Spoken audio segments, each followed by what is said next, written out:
Yo les haría una invitación, como la de la senadora, fraterna, en el espíritu navideño, a que nos quitemos las máscaras y a que reconozcan que estas reformas tienen su fundamento en estas lógicas de régimen autoritario, de estado de excepción, de liderazgo fuerte para tomar decisiones rápidas, efectivas, en lo que ustedes consideran situaciones límite. Lo que se les olvida es que el espíritu guadalupano, antes lo tenían ustedes, siempre traicionando al pueblo. La reforma energética, si no mal recuerdo, tú presidías el Congreso, el 18 al 20 de diciembre, por estas fechas, palo, el IVA, la señal que hicieron juntos PRI-PAN fue en marzo, pero los presupuestos llegaban por estas fechas, los gasolinazos, siempre se amparaban en la Virgen de Guadalupe para perjudicar al pueblo. Pura chicanada, como las que intentaban hacer en la Suprema Corte de Justicia cuando cambiaban de 6 votos los necesarios 8 que se requerían, y todavía la ministra Piña, que es a la que defienden ustedes, hablando de fuera máscaras, hablando de quitarnos la hipocresía de esta reforma, que en eso sí son muy congruentes porque no cambian el script, no cambian el discurso, pero es... A ver, por supuesto que es un ejercicio de congruencia para nosotros. Es un ejercicio de congruencia para nosotros votar en contra, porque nos opusimos con argumentos que podrán ustedes no compartir, pero ahí fueron vertidos con transparencia, tanto a la reforma judicial como a la reforma de inimpugnabilidad.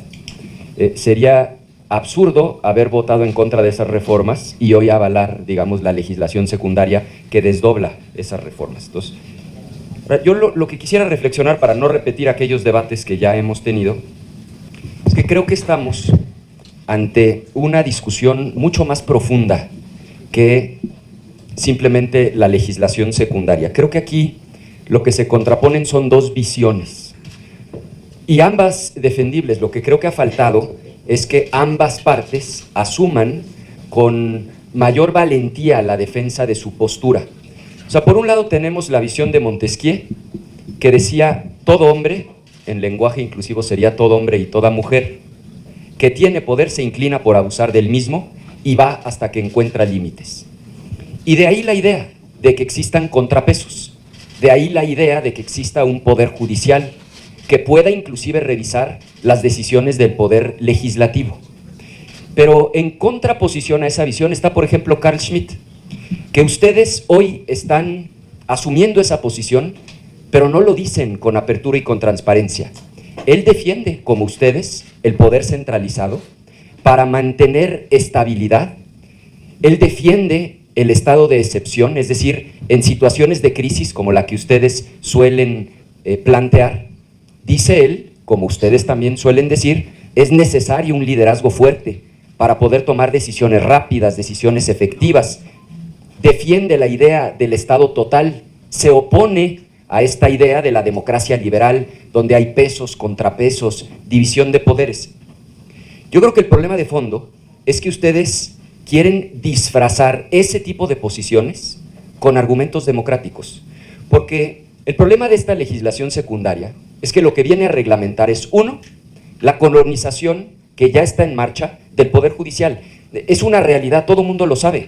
Ustedes como movimiento van a tener el control total del Poder Judicial, pues porque tienen el control de quién va a aparecer en las boletas, porque crearon un tribunal de disciplina de 5 personas cercanas a ustedes, que se van a encargar en su momento de mantener el orden, la disciplina, porque no quieren que vuelva a haber una sentencia del Poder Judicial en contra de decisiones del Ejecutivo o del Legislativo que hoy ustedes ya controlan.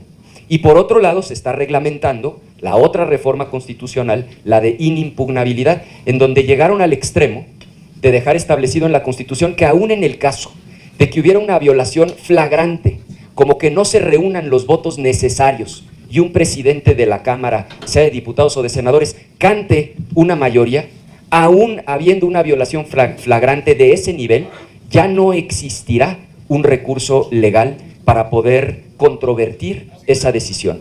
Entonces yo les haría una invitación, como la de la senadora, fraterna, en el espíritu navideño, a que nos quitemos las máscaras y a que reconozcan que estas reformas tienen su fundamento en estas lógicas de régimen autoritario, de estado de excepción, de liderazgo fuerte para tomar decisiones rápidas, efectivas, en lo que ustedes consideran situaciones límite, porque por lo menos de esa manera estaremos con transparencia defendiendo cada parte aquello en lo que cree. Sí, por consistencia, porque votamos en contra de las dos reformas constitucionales, vamos a votar en contra de la reglamentación de esas reformas constitucionales a nivel de ley secundaria. Es cuanto, presidente. Gracias al senador Ricardo Anaya Cortés del Grupo Parlamentario del PAN. Ahora tiene el uso de la palabra, hasta por 5 minutos a favor de los dictámenes, el senador Manuel Huerta Ladrón de Guevara.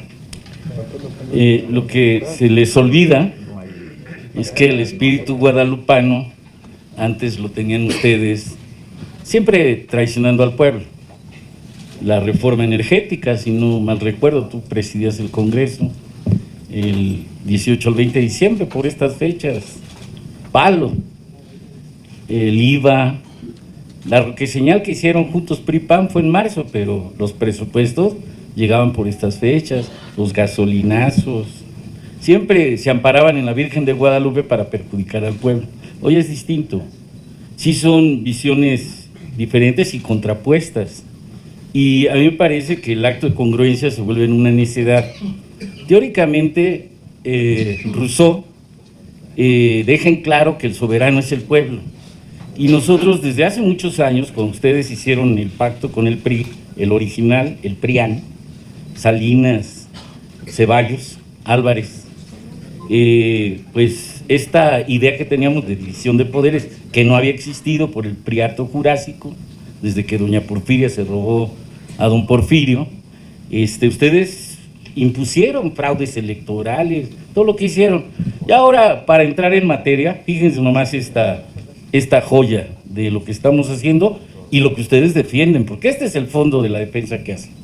Nosotros estamos dando cumplimiento a esta disposición transitoria, en particular la reforma del 103-107 del amparo, y en ellas resaltamos la modificación del alcance jurídico a las resoluciones de amparo que resuelven la inconstitucionalidad o controversias constitucionales, en la cual no se permitirá dictar suspensiones contra disposiciones de carácter general, y en ningún caso las sentencias que se dicten tendrán efectos generales, contrario a lo que plantean, porque fíjense ustedes que en el juicio de amparo la suspensión provisional o definitiva es una medida cautelar que tiene como finalidad paralizar temporalmente los efectos de los actos reclamados, o en su caso establecer de manera provisional los derechos afectados mientras se decide el juicio de amparo en cuanto al fondo del asunto. Es decir, el objeto es asegurar la eficacia de la sentencia que se dicte, existiendo una relación indisoluble entre la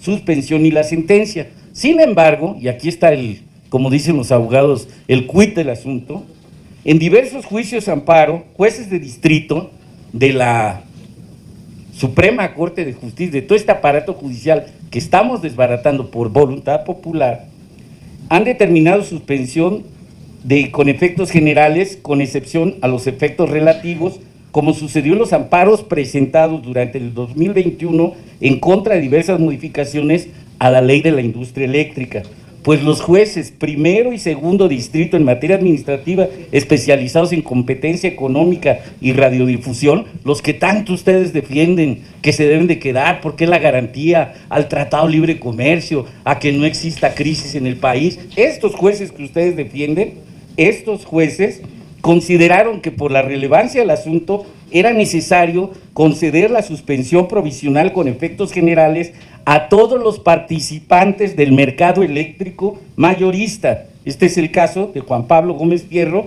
en el incidente de suspensión 240-2021, que determinó de no otorgar la suspensión general se puede favorecer a ciertos participantes del sector eléctrico, sus demás competidores, en perjuicio de los usuarios finales. ¿Qué hicieron cuando los jueces suspenden esta reforma que se había logrado eléctrica?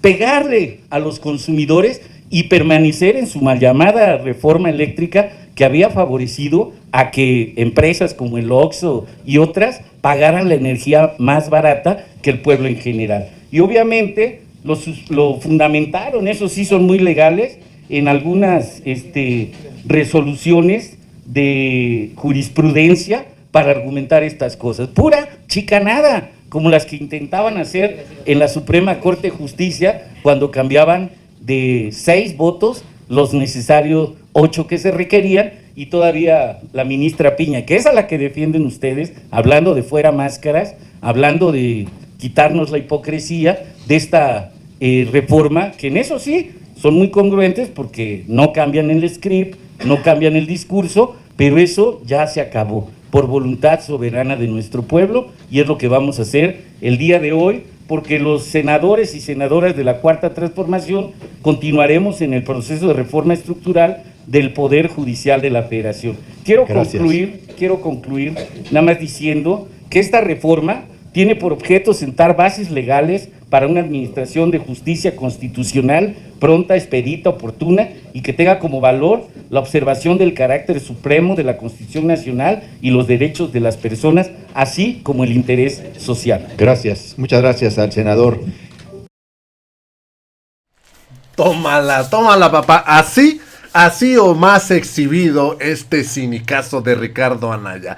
Le recordaron cuando ellos hacían la roqueseñal, celebrando otra tranza más al pueblo, celebrando otro aumento al pueblo, otro saqueo al pueblo. Siempre en estas fechas, fin de año, era cuando al pueblo le daban los mazapanazos más duros. Era cuando ya terminaba la legislación, pero llamaban a una sesión extraordinaria y ahí aprovechaban para siempre saquear, para siempre hurgarle los bolsillos al pueblo. Esta ocasión se la están pelucando. Ya van varios añitos que no pueden hacer sus triquiñueladas a las que estaban acostumbrados. Y así también este senador Huerta pues le da tremenda exhibida cuando Ricardo Anaya quiso hacerse el chistosito diciendo ya se siente el ambiente guadalupano. ¿Por qué? Pues porque obviamente pues no se les va a tratar con cariño, no se les va a tratar pues con delicadeza. Digo, el abrazo se da a familiares, a personas que aprecias, no a estos cínicos que ni por las fechas